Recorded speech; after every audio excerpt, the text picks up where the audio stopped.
regreso a ese espacio de Sociedad y Seguridad Social. Y esta es la parte del programa, ¿verdad, Andrés? Que yo siempre estoy feliz en este momento del programa cuando yo tengo que darle entrada a nuestro invitado. Porque siempre me hace feliz y me hace sentir orgullo del invitado y de los temas que tratamos. Y eso lo repito cada semana, que traemos un invitado. Así es. Sí. Y más como el de hoy. A nuestros televidentes.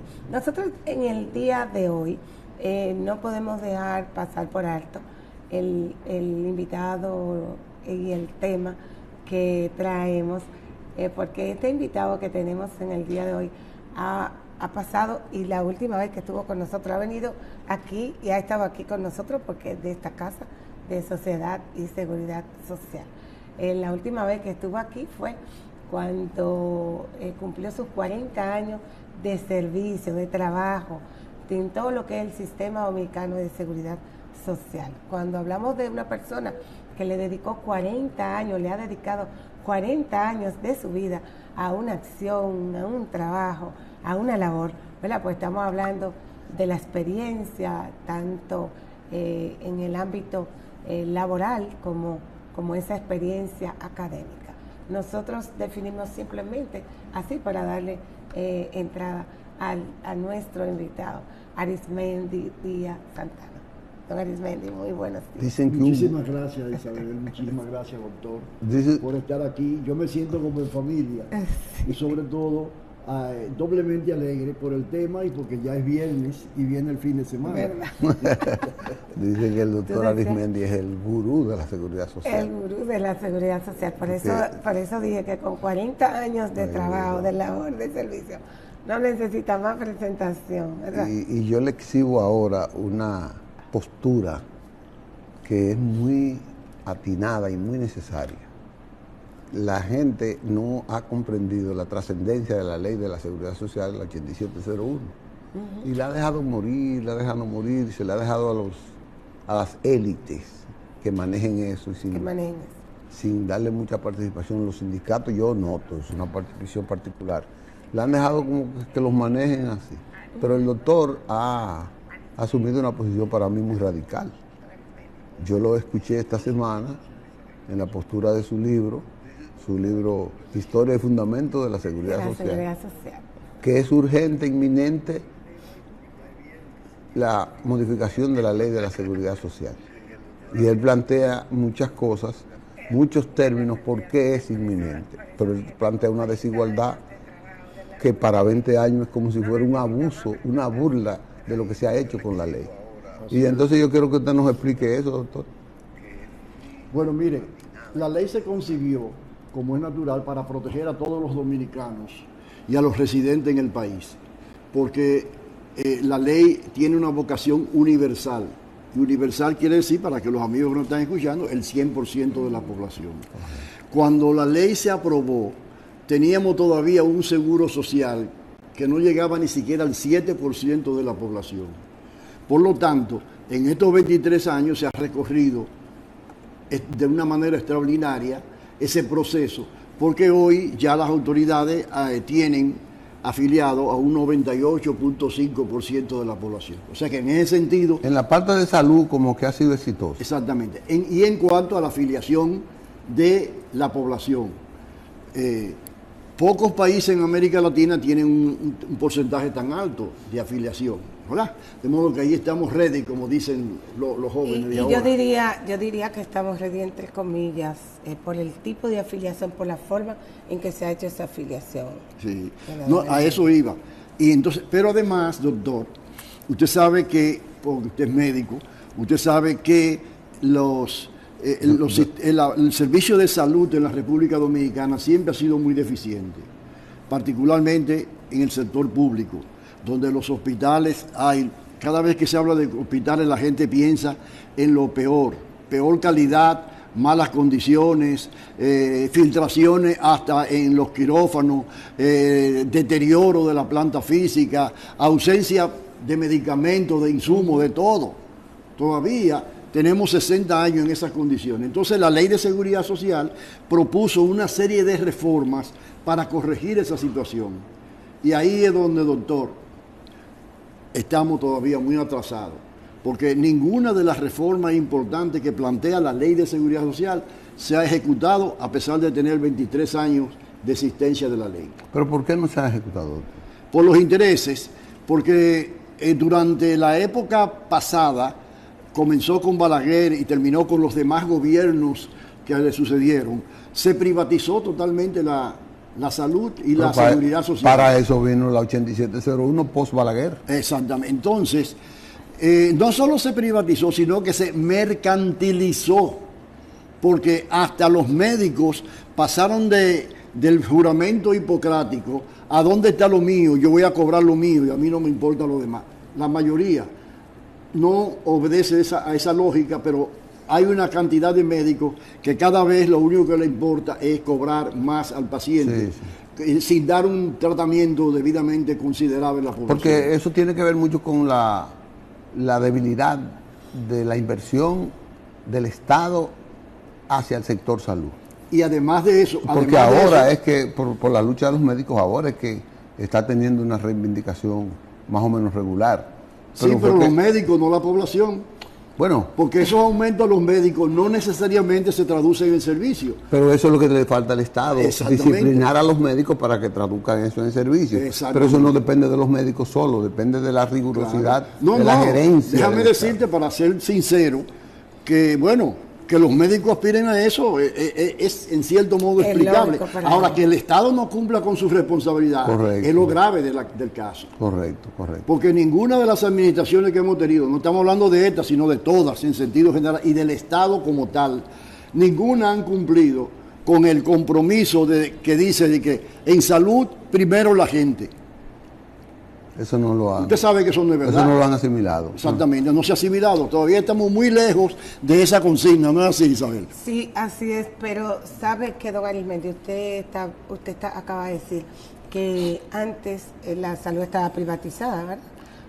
No, que todavía, se tenía, todavía. Pero el concepto, hay corrientes que dicen que hoy en día la ley 8701 fue quien privatizó la salud.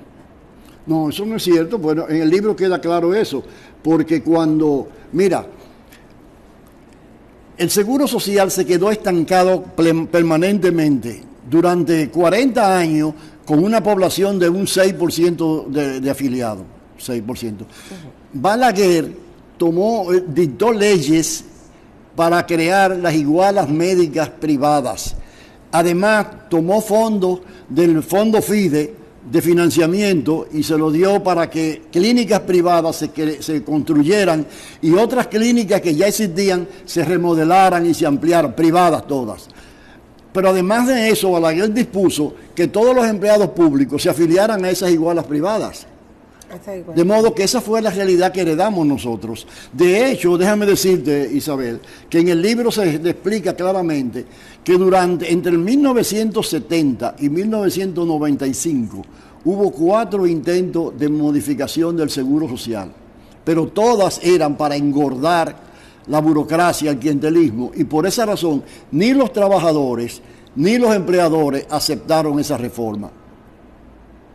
Eso tenía mucho que ver ahora, con el proceso de privatización no se ha detenido. No se ha detenido porque, por una razón muy sencilla, elemental. ¿Cuál es la política gubernamental de todos los gobiernos que han sucedido con diferentes matices democráticos? Invertir lo menos posible en salud pública, ¿verdad? Y invertir inadecuadamente esos recursos, dar un mal servicio de salud, y como la salud es lo primero para la población, cuando tú tienes un mal servicio, tú buscas el sector privado para salvar tu hija o un paciente o un tío tuyo.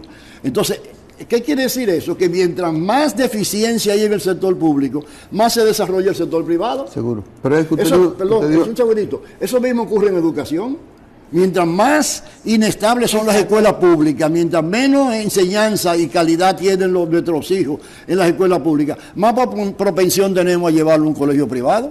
Sí. Tanto así que ustedes saben, este es el único país de América Latina donde hablar de hospital es hablar de pobreza y hablar de clínica supuestamente es hablar de calidad y de Ciertamente. En otra parte, hospital es un hospital donde te dan servicios de calidad con buena atención, sea público o sea privado. Son centros académicos Claro. del Estado para salvar. De hecho, ustedes recuerdan que cuando a Reagan le hicieron un atentado, lo llevaron de emergencia al Washington Hospital. En Estados Unidos esos son hospitales. Y el concepto de hospital en Estados Unidos, en Europa y en la mayoría de los países de Sudamérica es de calidad, es de atención. Aquí no. Tú me dices a mí, mira, escúchame el ejemplo, tengo una tía, acabo de venir, me la llevé al hospital de una emergencia y yo digo, esto es un pobre.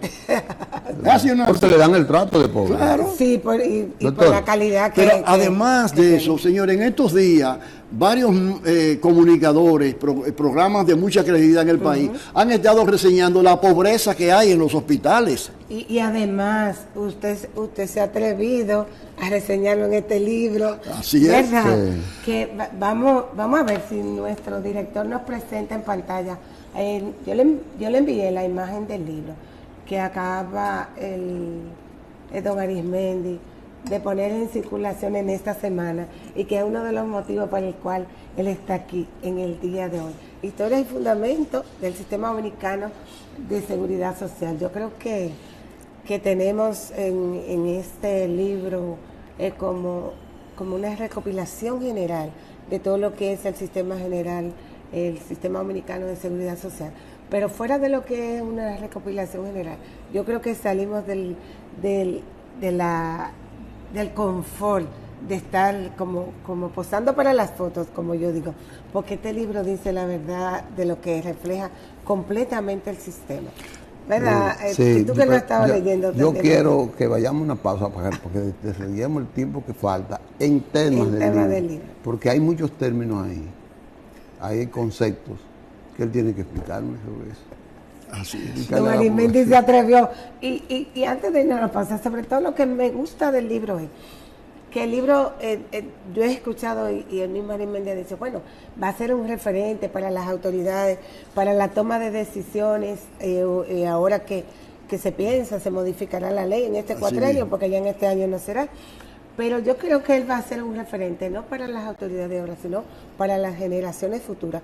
Poder, ¿también? Cuando tengan este libro en la mano y ver y valorar lo que ellos tienen en ese momento y ver lo que usted refleja aquí en el momento del libro, lo que tenemos. Pero no solo eso, sino además, Isabel, hay ahora mismo cerca de 4 millones de dominicanos que no conocieron la situación anterior y que por lo tanto no pueden establecer comparación. El libro lo narra bien ahí. Así mismo. El libro hace una explicación comparativa de eso. Vamos a la pausa. Nosotros nos vamos a la pausa y en breve volvemos. Estamos de regreso en su espacio de Sociedad y Seguridad Social. Y recuerden que estamos conversando con don Arismendi Díaz Santana acerca de la puesta en circulación de este libro que él acaba de publicar. Matos, estábamos conversando con Arismendi ahora fuera del aire, tú le haces una pregunta, que nosotros vamos a comenzar de atrás para adelante con el libro, porque la primera parte es salud y la pensión está en segundo lugar, pero vamos a trabajar el tema primero de ¿tú sabes pensiones? qué es lo que más le está preocupando a la gente? Las pensiones, porque una cosa que dice el doctor ahí, que el 85% de las personas con condiciones de pensionar no va a recibir la pensión de calidad. Y yo quiero que él me diga en qué tiempo y por qué eso ocurre. El 85% es una cifra astronómica. Mira, eso ocurre porque la mayoría de los trabajadores dominicanos no tienen suficiente estabilidad laboral. Por ejemplo, una persona trabaja 5 años, lo desemplean, dura 3 años fuera achiripeando, haciendo algún negocito, luego vuelve a trabajar, etcétera, y no logra acumular los 360 meses que establece la ley. Cotizaciones, como le llamamos como límite. Eso es por un lado. Pero por otro lado, yo explico en el libro que cuando yo hice los cálculos actuariales para la Ley de Seguridad Social, a mí me daba un 12% para pensiones. Sí. Pero ese 12% más un 10% de salud son 22, más un 1.2% para riesgos laborales son 23.2. El CONEP y los sindicatos mandaron una carta al Senado de la República diciendo que ellos apoyaban la ley, el proyecto, pero que no podían aportar más del 21%. Entonces hubo que reducir un 2%, pero ese 2% se le redujo a pensiones, no a salud, porque salud lo primero. Seguro. Y era lo más importante al fin y al cabo, porque la gente en la vista pública decía, las pensiones son importantes, pero la salud mucho más, porque si yo no tengo salud no llego a tener pensión. Es cierto, es la lógica de lógico. Es lógico. Bueno, entonces fíjate lo siguiente, se redujo un 2% esa pensión. Hay mucha gente que no está trabajando regularmente y además de eso no se ha aplicado todavía el régimen contributivo subsidiado. Porque en el régimen contributivo subsidiado era que si yo estoy trabajando 5 años en la administración pública, en el sector privado, y me desemplean, entonces yo comienzo a trabajar en el contributivo subsidiado. Y entonces sigo cotizando. Pero como el contributivo subsidiado no existe, la gente no puede cotizar. No tiene canal. Por eso es que ahora nuestro amigo Francisco Torres está planteando un programa, pero que no es un programa obligatorio, sino complementario, para que aún en estas condiciones los trabajadores independientes, autónomos como le llamamos, puedan contribuir a eso. Hay un sistema complementario que ellos están poniendo en práctica, eso lo vimos ahora en el Congreso, y ellos lo están promocionando, solamente una sola AFP hasta el momento lo está... objetando. No, lo está proporcionando, lo está promoviendo dentro de lo que son sus afiliados. No tienen vigencia ya, es la palabra. ¿Y cuál es esa? Es que se me olvidó cuál es la AFP, tomé la nota. Pero después en otro programa vamos a hablar de ese tema ampliamente. Lo que yo tengo miedo, don Arismendi, es que ese segmento de la población se quede olvidado y solamente se quede cotizando así como está, a través de ese plan complementario. Así es. Que sería fabuloso si estas personas tuvieran el acceso, tal como dice la ley, se hubiese resuelto por esa parte, no por la parte de un plan complementario, que es justamente para eso, para los independientes, porque ya los que están en el sistema, ya los afiliados, pues tienen los planes, los aportes voluntarios. Este plan se está creando justamente con las características para que el independiente pueda cotizar. Sí, mira, tú sabes que yo trabajé en 6 países de América Latina sobre este tema de seguridad social y mantengo relaciones y me contratan. Estuve últimamente en Perú y en Panamá. Y en esos países hay un interés especial en proteger a los trabajadores independientes por 2 razones. Una, porque son la mayoría. En República Dominicana, por lo menos el Banco Central habla de un 55% de la población económicamente activa. En Perú, el peor, es el 75% que es informal, ¿tú entiendes? Y así sucesivamente. Eso es por una razón. Y por otra razón, porque contribuye a darle estabilidad al sistema de pensión. Claro. Pero aquí en República Dominicana, mi querida Isabel, nosotros todas las cosas que nos dicen que hay que hacer, las dejamos para después, y terminan pasando 1, 2, 3 y hasta 4 décadas sin hacer lo que corresponde en beneficio de la población. Yo quiero que tú sepas una cosa, que si bien nosotros somos la vanguardia en términos de crecimiento económico en América Latina, incluso ahora le vamos a pasar por encima a Panamá, que es uno de los líderes en ese sentido, en materia social somos la retaguardia. Estamos atrasadísimos en términos sociales.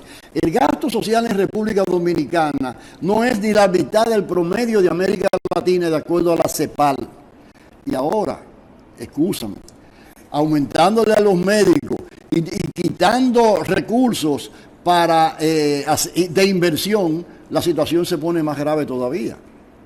Sí, ya que usted viene ahí a ese, caemos a donde yo quería, al tema de los médicos y la mala calidad que usted habla y todo lo que usted describe aquí de nuestro sistema de salud que conversamos hace un momentito. Nosotros tuvimos al presidente de ADAR, al señor José Manuel Vargas, hace unas 2 semanas o 3 por el programa. Vamos a ver si nos tiene disponible nuestro director rápidamente el video que... privado, me refiero al Seguro Familiar de Salud, al régimen contributivo, los índices de salud, porque la medicina se basa en evidencia. Esas evidencias de esos índices son mucho mejor en el sector privado que en el sector público. Entonces, ¿por qué no nos unimos en una alianza público-privada y que esa atención primaria sea tanto para el régimen subsidiado, que es la parte pública, como el contributivo? Porque el Seguro Familiar de Salud es uno solo. el catálogo de prestaciones que aprueba el Consejo Nacional de Seguridad Social para el Plan de Servicios de Salud es el mismo. Que la ley, cuando estábamos discutiendo la ley, ese era el objetivo. Exactamente. Pidiendo una alianza público-privada para que la atención primaria inicie en los dos regímenes, no como ha estado hablando el presidente solamente de atención primaria para el régimen subsidiado.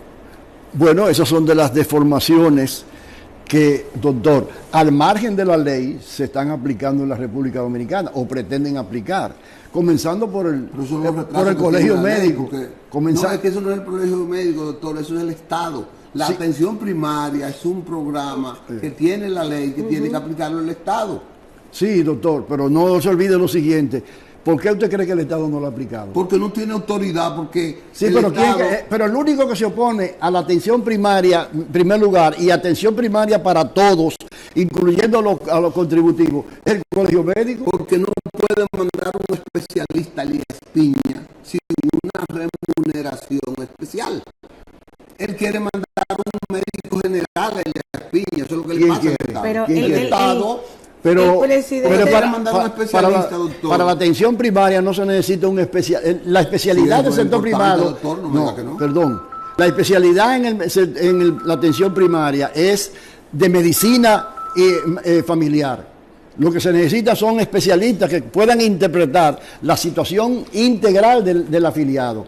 Y entonces, en el caso de que tenga algún problema particular, entonces lo manda a un especialista de ese órgano en particular. Pero vamos a ver qué dice. O sea, en ninguna atención primaria está llena de especialistas, salvo los especialistas en medicina familiar. ¿Por qué se oponen los médicos? Una discusión que hay que echarla con el colegio. Le voy a decir, sí, vamos a escuchar. El presidente, yo tengo un cortecito ahí del presidente de la República.